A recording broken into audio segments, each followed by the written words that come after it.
Bueno, continuando con lo que viene siendo el desarrollo del programa, vamos a seguir con otra patología de órbita. Ya nos faltan pocas, pero esperamos terminarla para el próximo martes, ya que el lunes no hay clase. Entonces vamos a mencionar lo que es la siguiente patología, que se llama fístula carotido cavernosa, que van a ser comunicaciones anómalas entre el sistema arterial carotídeo y el seno cavernoso. ¿Mm? Estas fístulas se van a producir la gran mayoría en lo que viene siendo el seno cavernoso, que son dilataciones venosas y que la literatura médica le ha dado el nombre de seno cavernoso, que es donde drena la sangre que viene de toda la órbita, primordialmente de la vena oftálmica superior, vena oftálmica inferior y ocasionalmente de la vena oftálmica media. El seno cavernoso pues va a estar atravesado en el centro por la arteria carótida interna y a los lados de este seno van a pasar cuatro pares craneales que son muy importantes. Van a pasar los nervios oculomotores, el tercero, el cuarto, el sexto par, y va a pasar el quinto par, que es el nervio sensitivo o el nervio trigémino. La gran mayoría de las fístulas carotido cavernosas que en un momento dado se producen son originadas por antecedentes traumáticos. Y estos antecedentes traumáticos, lo más frecuente son los accidentes originados por choques con autos en donde llega a lesionar el, el hueso esfenoidal y va a originar estas comunicaciones arteriovenosas. Se pueden presentar también de forma espontánea y de forma espontánea casi siempre obedecen a algún antecedente de un aneurisma que se rompe y que origina este tipo de comunicaciones. En ocasiones, en algunos países puede predominar más la forma espontánea que la traumática. Entonces, para eso tendríamos que irnos a la literatura pertinente de cada país para obtener datos más específicos. La etiología, pues serían eh, fístulas carotido cavernosas traumáticas y fístulas carotido cavernosas espontáneas. En el caso de las traumáticas, el antecedente de un traumatismo, ¿eh? que se va a originar a nivel de cráneo o a nivel del encéfalo, donde va a producir un grado de contusión que va a originar esas alteraciones o esas comunicaciones. Eh, Actualmente, pues las fístulas carotidotraumáticas, las más frecuentes son producidas por accidentes automovilísticos o accidentes también que se están viendo mucho los que manejan motos y que seguido, seguido se accidentan y que en una buena parte quedan con secuelas. Una de esas secuelas sería la aparición de una fístula carotido cavernosa traumática. Y que diga las fístulas carotido cavernosas espontáneas, su etiología en ocasiones todavía tiene cierta controversia, pero se aceptan tres teorías: anomalías congénitas arteriovenosas que se van a encontrar en el trayecto del seno cavernoso o de las ramas adyacentes de la arteria carótida interna, recanalización de un seno cavernoso trombosado, y que eso va a presentarse en personas ya de edad avanzada o personas que pasan por arriba de los 50 o 60 años de edad y debilitamiento de la pared arterial, de la arteria carótida o de alguna de sus ramas. Eso va a originar lo que viene siendo las fístulas carotino-cavernosas espontáneas. Y aquí serían los hallazgos que en un momento dado podemos observar a nivel de la superficie del globo ocular, que esta imagen se llama en cabeza de medusa y viene siendo por la congestión de los vasos de la superficie ocular. Pueden comprometer a los vasos que se van a encontrar en la conjuntiva y a los vasos arteriovenosos que van a estar a nivel de la esclerótica. Entonces también hay una clasificación para estas fístulas carotido-cavernosas. Hay una clasificación que es hemodinámica y que las clasifica en fístulas carotido-cavernosas de alto flujo. Se manifiestan como un cuadro orbitario congestivo que va a presentarse de manera aguda o crónica, por lo regular en pocos días o en menos de 3 meses. Y generalmente se van a deber a algún antecedente traumático, ¿eh? Como sería alguna lesión craneoencefálica. Y vamos a tener fístulas carotido-cavernosas de bajo flujo, que se manifiestan de forma insidiosa y que se pueden presentar a través de las semanas, de los meses o de los años. Y ocasionalmente se van a asociar con fístulas carotido-cavernosas que tienen una presentación espontánea. Y estos serían volverán como una que nosotros podemos observar. Las fístulas carotido-cavernosas de flujo alto van a ser las que nos van a dar mayor sintomatología y mayor signología. Las que dan menos síntomas y signos serían las fístulas carotido-cavernosas de flujo bajo. Y esas a veces las hemos visto en algunas pacientes parturientas que han tenido en ocasiones partos prolongados y que pueden desarrollar este tipo de manifestaciones. Eso lo hemos visto en algunas pacientes que en ocasiones hemos revisado en el hospital civil. Estos serían los síntomas y signos que van a presentar las fístulas carotido-cavernosas. Vamos a tener un exoftálmos importante, que a veces va a ser pulsátil. Eso a veces lo vemos en las fístulas de flujo alto, en donde vemos cómo está pulsando el globo ocular y a veces pulsa con lo que viene siendo la sístole y la diástole.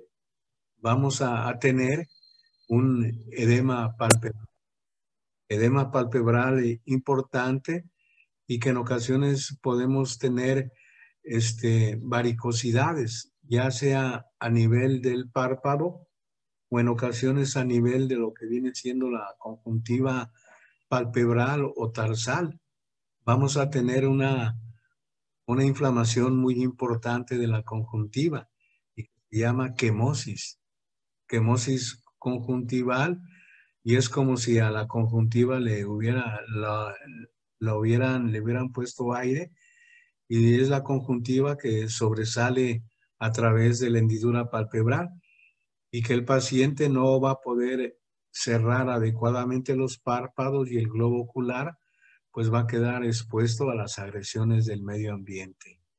Vamos a tener una dilatación y arterialización de los vasos de la superficie ocular, que van a ser primordialmente la conjuntiva vulvar y la conjuntiva de fondos de saco. y también los vasos de lo que viene siendo la epiesclera. Y vamos a tener una imagen o un signo que se conoce como cabeza de medusa y que lo vemos en fístulas carotidocavernosas traumáticas o de flujo alto.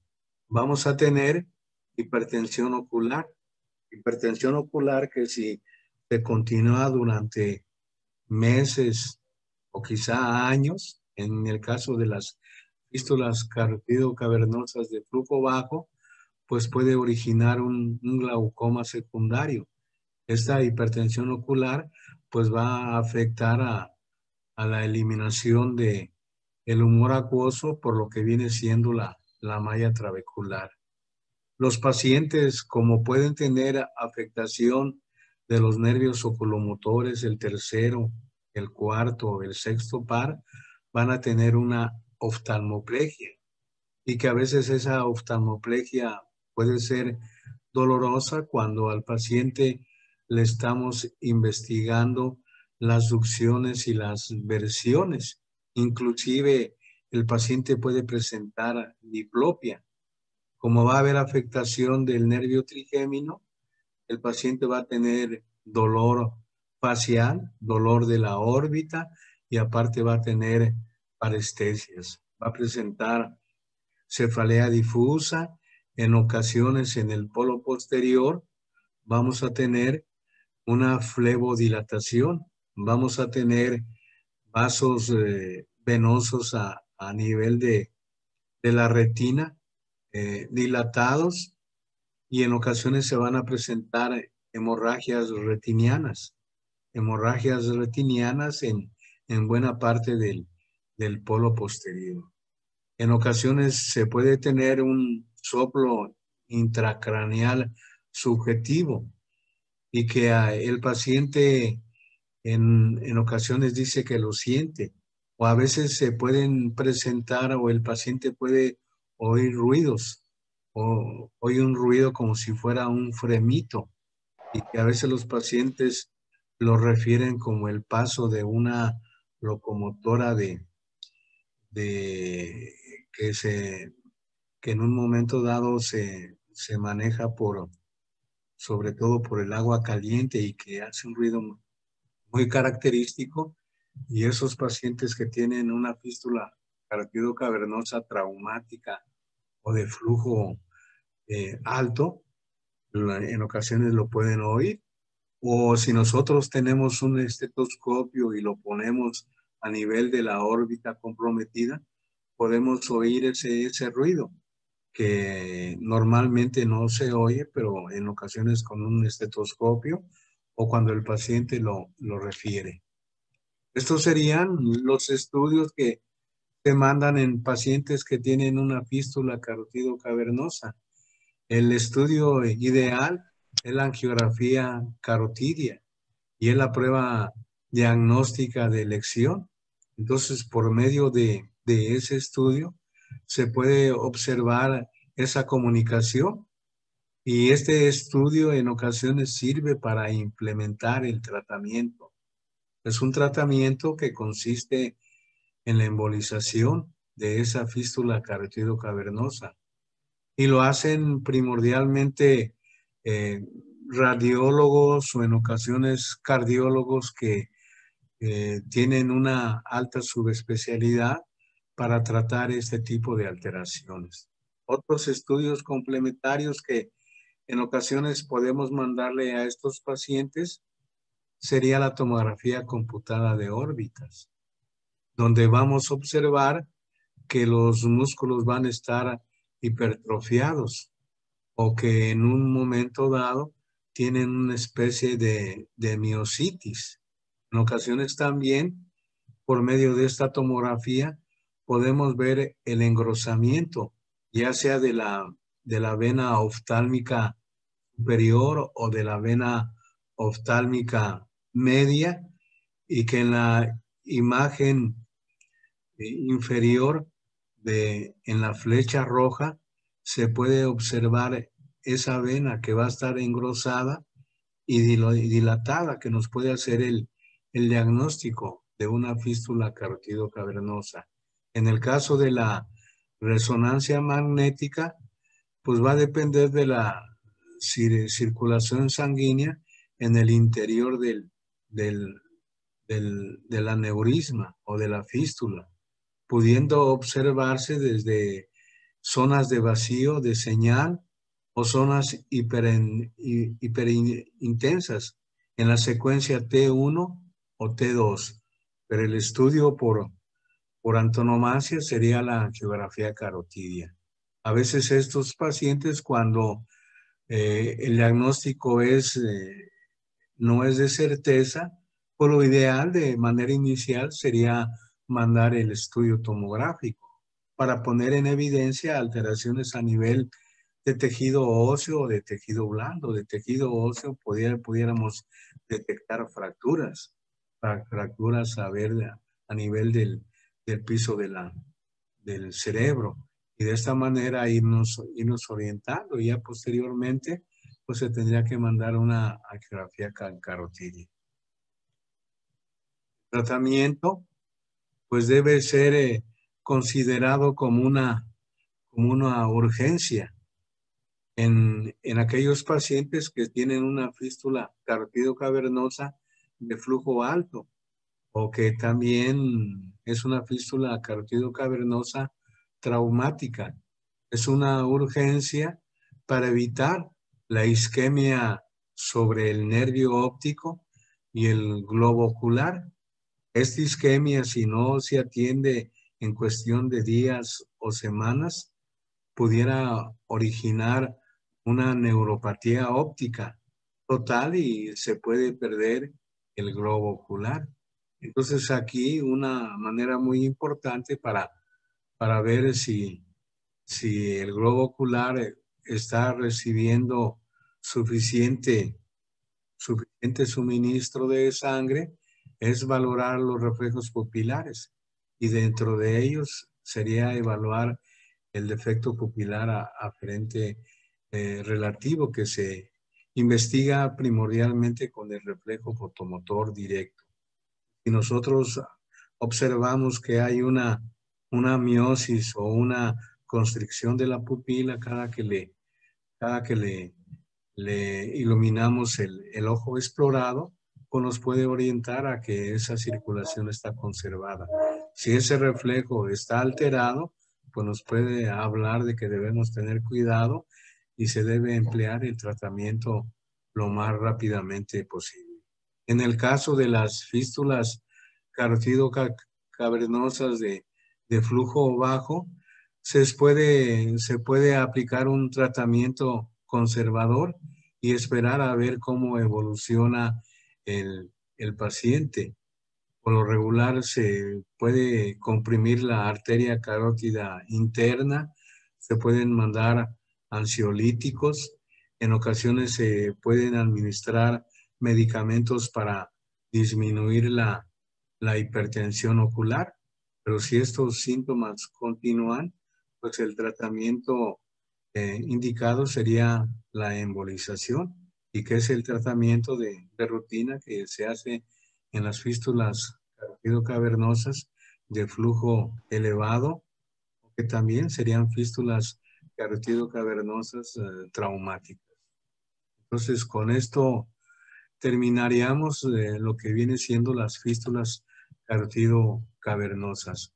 Vamos a entrar a otra patología de órbita y que se conoce como quistes dermoides, y que son patologías que se engloban dentro del término de coristomas. Coristomas es un término que utilizamos cuando hacemos referencia a un tejido que crece en áreas en donde no debe estar ese tejido. Y así sería en el caso de los quistes dermoides. Estos quistes dermoides son anomalías congénitas del desarrollo y se van a formar por la imaginación o secuestro del ectodermo superficial en regiones adyacentes a las suturas óseas que unen a los diferentes huesos de la órbita. O sea, aquí por lo regular se pueden originar la mayor parte de estos quistes en las suturas que unen, por ejemplo, el hueso frontal y el hueso cigomático o malar, que sería la sutura frontocigomática, que en este caso serían quistes dermoides que estarían en la pared lateral de la órbita. Uno de esos quistes dermoides sería el quiste que se presenta a nivel de la ceja y que se conoce como quiste dermoide de la cola de la ceja.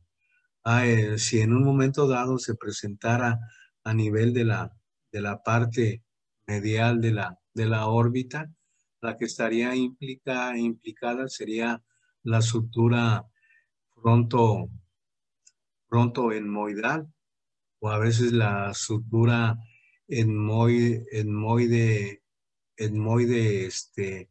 que une al hueso lagrimal, etmoide unguis, y que originaría quistes dermoides que estarían en la pared medial de la órbita o muchas veces a nivel del techo.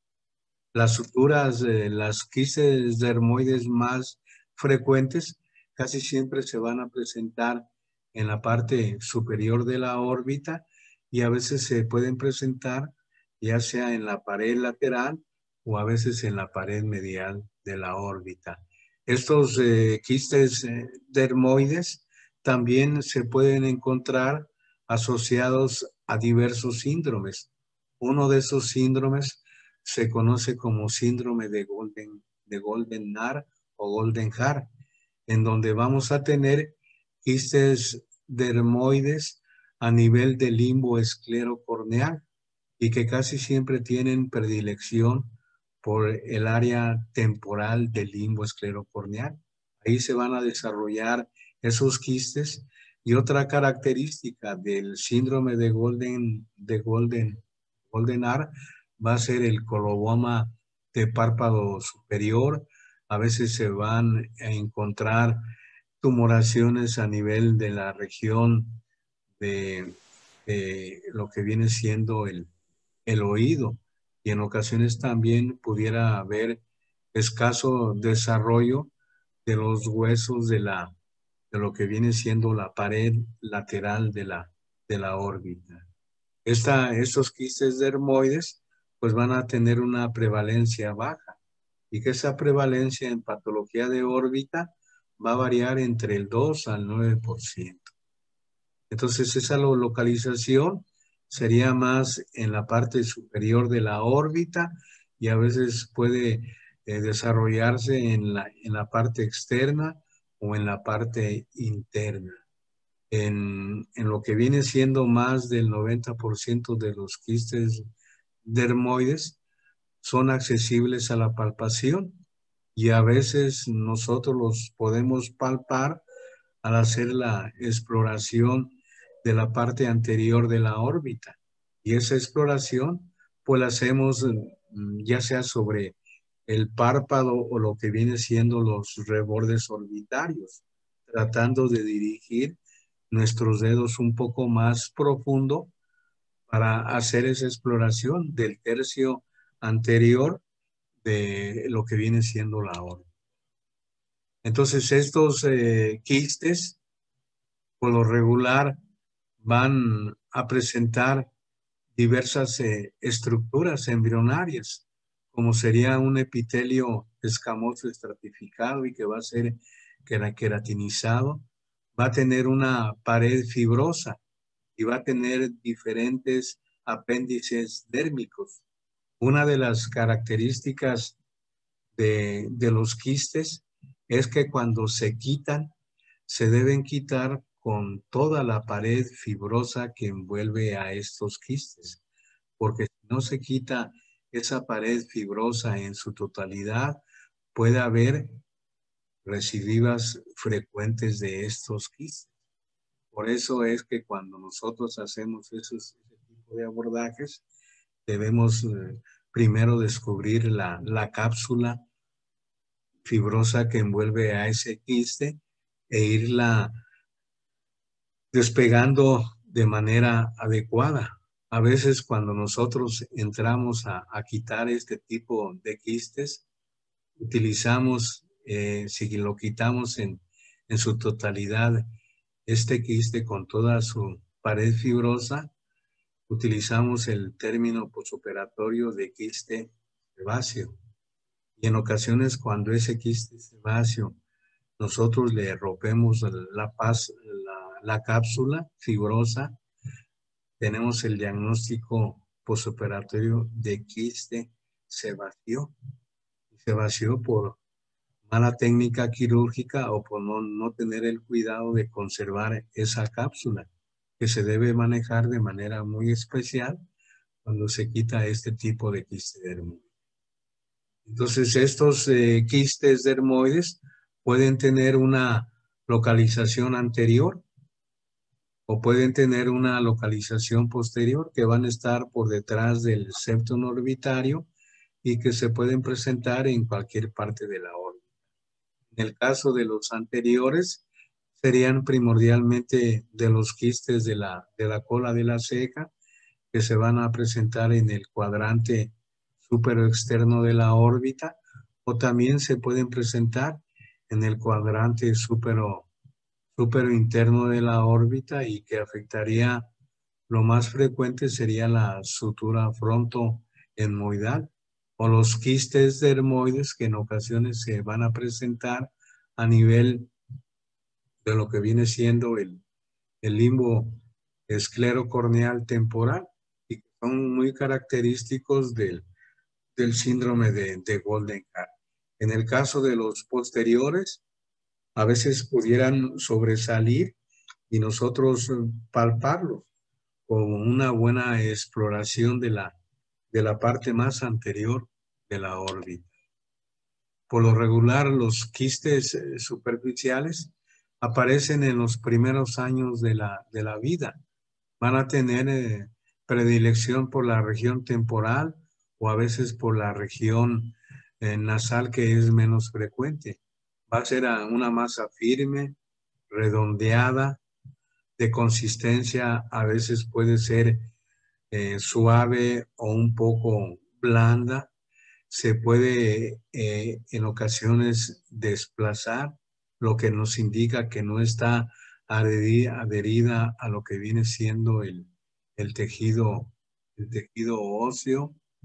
Entonces el tamaño puede variar y a veces puede variar de 1 a 2 milímetros. Entonces no va a estar adherida a planos profundos y en ocasiones se puede palpar esos márgenes del quiste. Lo más característico serían estos quistes, que serían quistes dermoides y que a veces se utiliza el término de quistes de cola de la ceja. Entonces, cuando tratamos de quitar estos quistes, debemos hacer una incisión amplia y debemos hacer una disección cuidadosa para ir separando toda la cápsula que envuelve a este quiste y tratar de no romperla. En el caso de pacientes pediátricos o escolares o adolescentes, se debe utilizar anestesia general. En el caso de personas adultas, sería sedación y anestesia local por infiltración para extirpar este tipo de quistes. Estos serían los quistes profundos y que se van a formar lentamente a través de los meses y a través de los años. Se menciona que a veces estos quistes han permanecido en esas personas por un plazo de 20 a 40 años.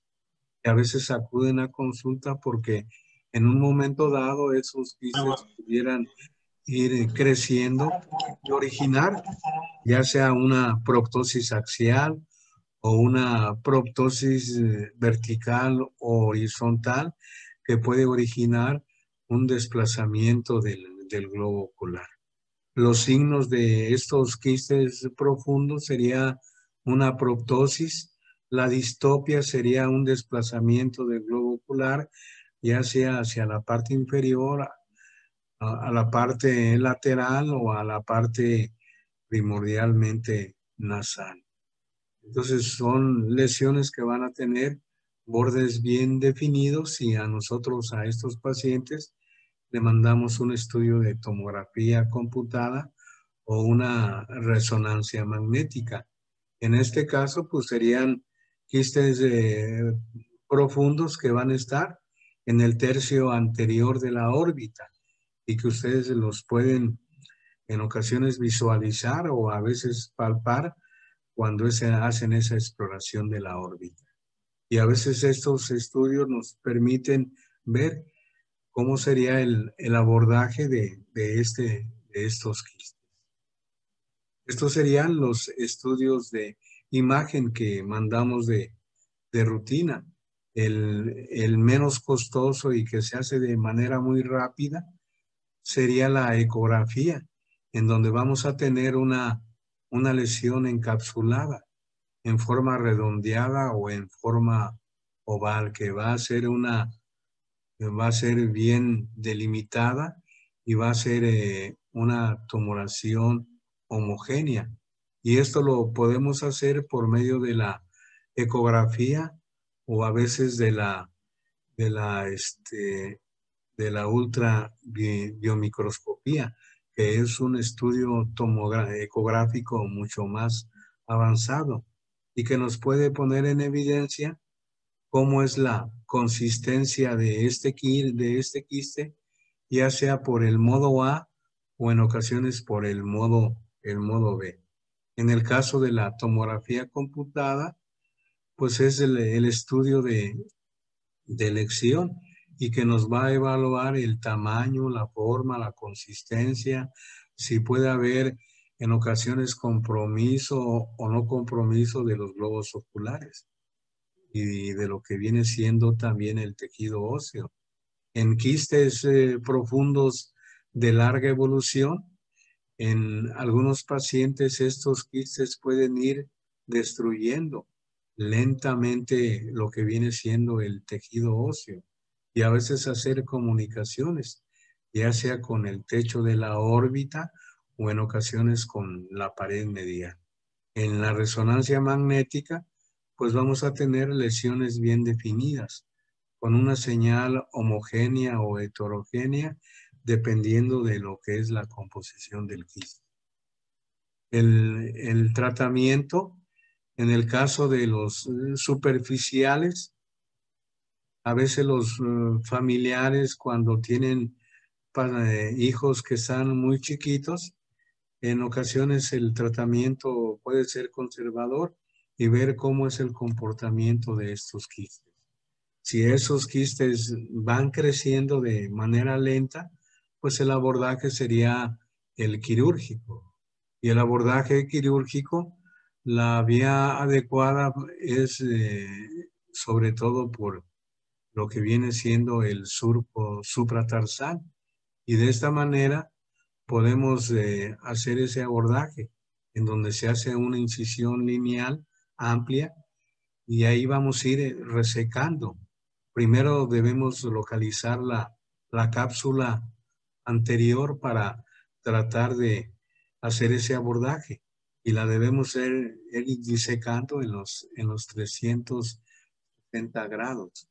Entonces, en el caso de los superficiales, se hace esa incisión y se va haciendo una disección roma cuidadosa para ir exponiendo ese quiste.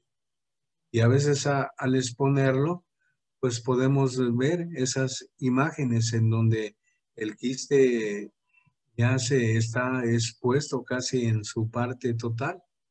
Y lo ideal sería extraerlo con toda esa cápsula y mandarlo a un estudio histopatológico.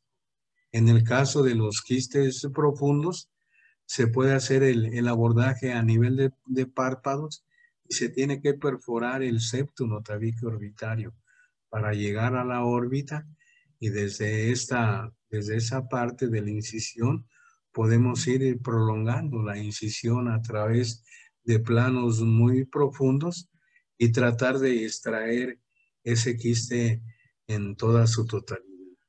Entonces, extraer todo el quiste para evitar que en un momento dado queden restos de cápsula. Y al quedar esos restos de cápsula, pudiéramos tener una tendencia a la recidiva. O a veces cuando se llega a romper esa cápsula, puede extenderse el contenido del quiste a nivel de los tejidos adyacentes y originar cuadros inflamatorios muy importantes.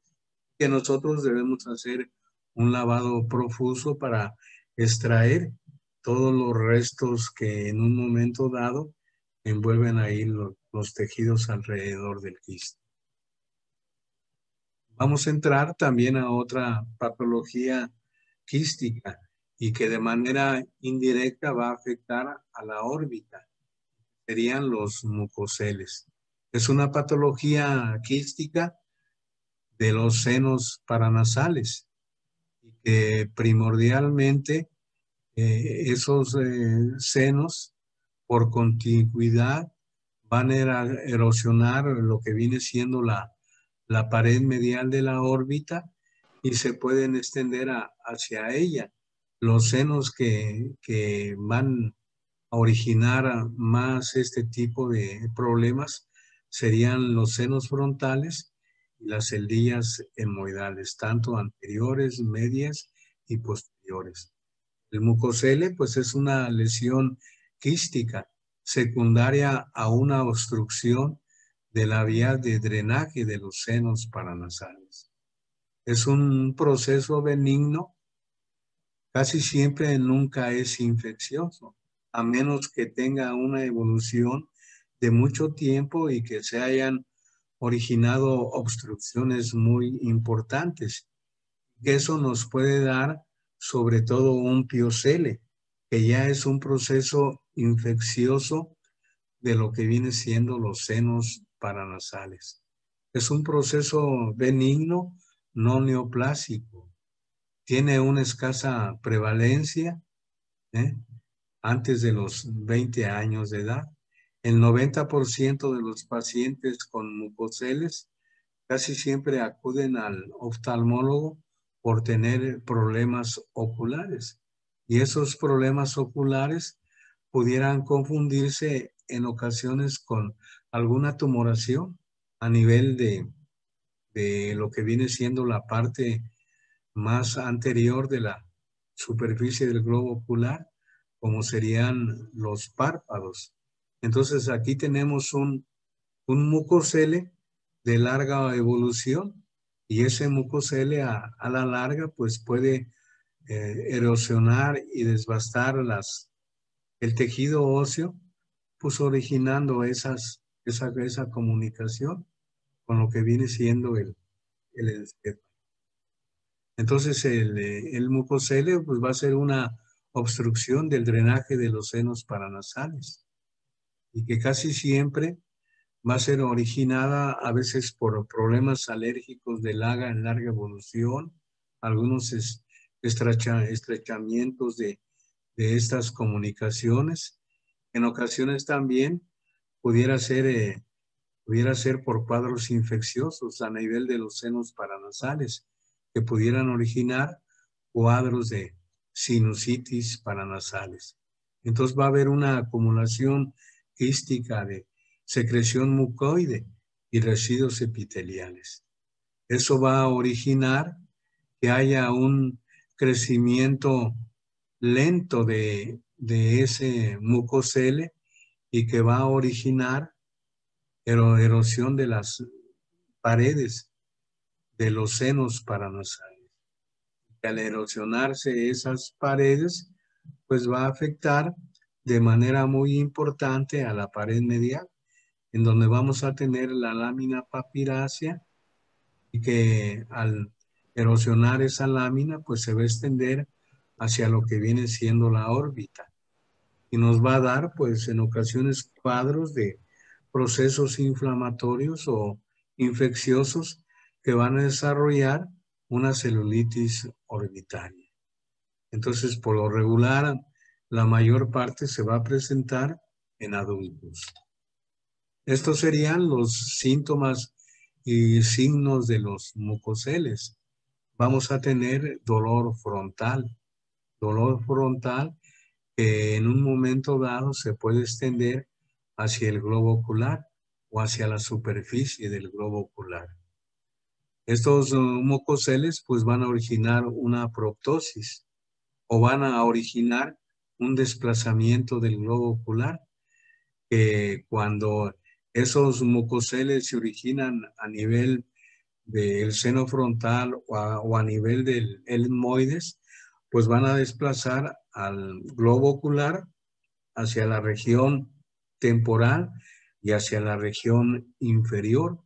Los pacientes, cuando ese globo se desplaza hacia abajo y hacia la parte inferior, a veces se utiliza el término de distoplía orbitaria. Vamos a tener tumefacción de lo que viene siendo los párpados y que afectaría primordialmente a los tejidos de la periórbita, y que en los párpados puede afectar desde la lámina anterior hasta la lámina posterior. Pudiera haber diplopia cuando ya ese mucocele está a nivel de la pared medial y que llega a comprometer lo que viene siendo el recto medial, a veces el oblicuo inferior, o en ocasiones pudiera complicar también el recto superior y el elevador del párpado superior. Los pacientes pudieran referir diplopia en algunas posiciones de la mirada. Si ese mucocele en ocasiones se desarrolla hacia la parte inferior de la pared medial de la órbita, pudiera originar una epífora por una obstrucción, por compresión de lo que viene siendo la porción excretora del aparato lagrimal. Y si ese mucocele no se tiende de manera adecuada, o si se sigue la historia natural y el paciente no acude nunca a consulta, pues va a desarrollar un mucopiocele y va a desarrollar cuadros de una sinusitis paranasal muy importante.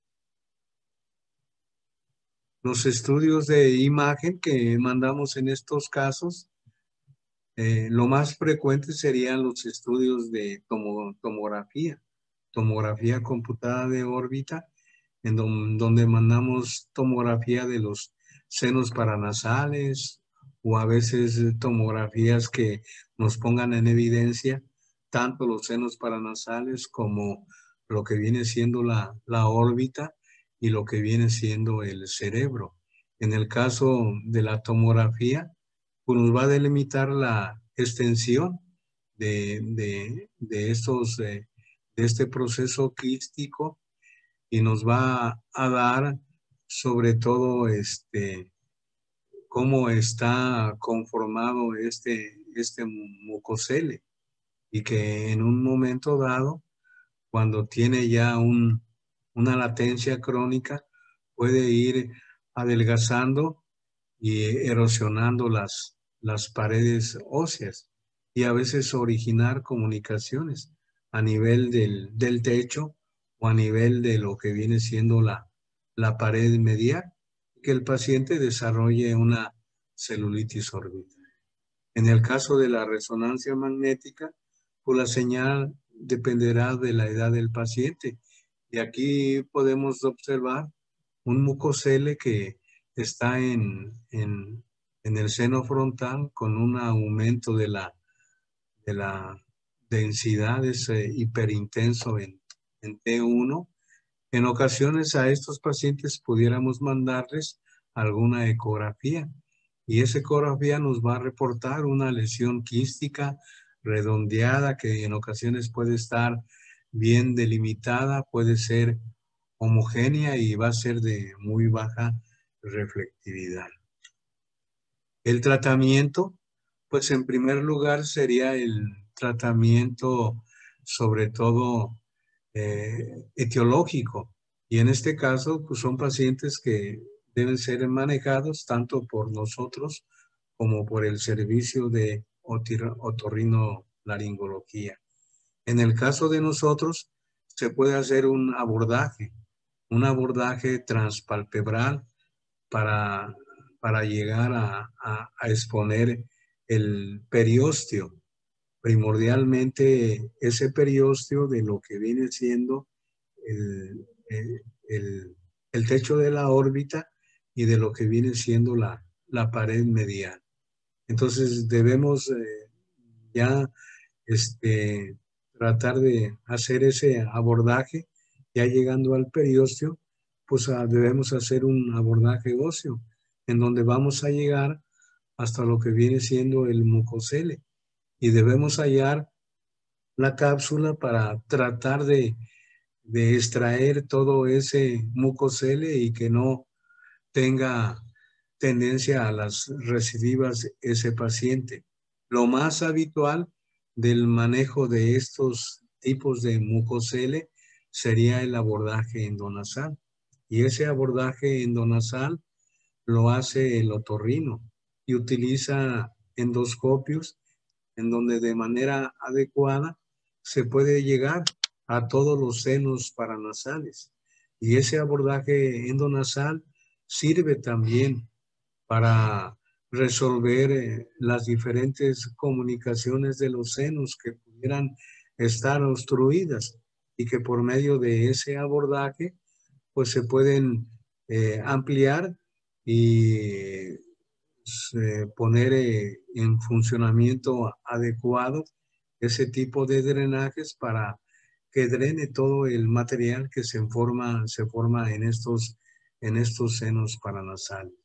Por medio de este abordaje también se pudieran poner en evidencia diversas alteraciones que se pudieran encontrar a nivel de la nariz o a nivel de los diferentes senos paranasales.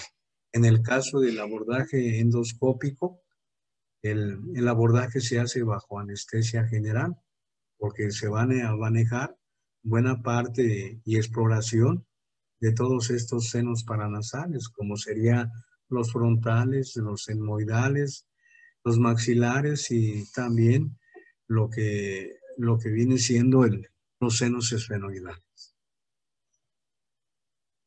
Por último, vamos a entrar a otra también patología de órbita y que viene en el temario y que se conoce como meningocele. El meningocele viene siendo protusión de las meninges a través de un defecto óseo que se puede presentar en el cráneo o a nivel de la columna vertebral, y lo que da origen a la formación de un quiste visible desde el exterior y que está lleno de líquido cefalorraquídeo. En el caso nuestro, lo que nos interesa son los meningoceles que van a presentar a nivel de la cara y primordialmente a nivel de los huesos craneofaciales. Esos meningoceles casi siempre se van a asociar a unas anomalías congénitas que se conocen como síndromes de las hendiduras craneofaciales. Por lo regular, los huesos del cráneo y de la cara van a estar separados antes del nacimiento, y ya con el desarrollo de la embriogénesis y la organogénesis, esas comunicaciones entre los huesos de lo que viene siendo la cara y la órbita deben estar completamente cerrados. Entonces, cuando nosotros tenemos esos síndromes de las hendiduras craneofaciales, que cuando se utiliza la clasificación de Tessier, los clasifica del número 0 al 14, esas comunicaciones a veces no se cierran. Y al no cerrarse, pueden originar comunicaciones entre el tejido cerebral y los huesos craneofaciales, y que van a originar estas protusiones que se conocen como meningoceles. En el caso nuestro, los que más manejamos son los meningoceles que se presentan a nivel de los huesos del techo de la órbita o a nivel de lo que viene siendo la la pared medial, ¿verdad? Otros síndromes de las hendiduras craneofaciales serían patologías que se conocen como el labio leporino, como lo que viene siendo otras alteraciones que se van a presentar a nivel de la pared medial o de la pared medial de lo que viene siendo la cara. Una de las causas más frecuentes de estos meningoceles a nivel de columna vertebral vendría siendo la espina bífida y que consiste en la fusión incompleta de los arcos vertebrales posteriores causada por una, una anomalía a nivel del tubo neural y que se va a desarrollar sobre las etapas de lo que viene siendo la embriogénesis. Entonces, si estos quistes contienen solamente las meninges, líquido cefalorraquídeo, el término que se designa sería un meningocele. Entonces vamos a tener protusión de estas estructuras por esas comunicaciones que no se cerraron y que por lo regular pueden originar problemas serios de larga evolución. Entonces, cuando en un momento dado, si estas comunicaciones contienen también meninges y aparte una parte de cerebro, se va a llamar meningoencefalocele. Entonces, entonces son cosas que nosotros las vamos a ver de manera ocasional. Yo he visto quizá unos 3 o 4 meningoceles.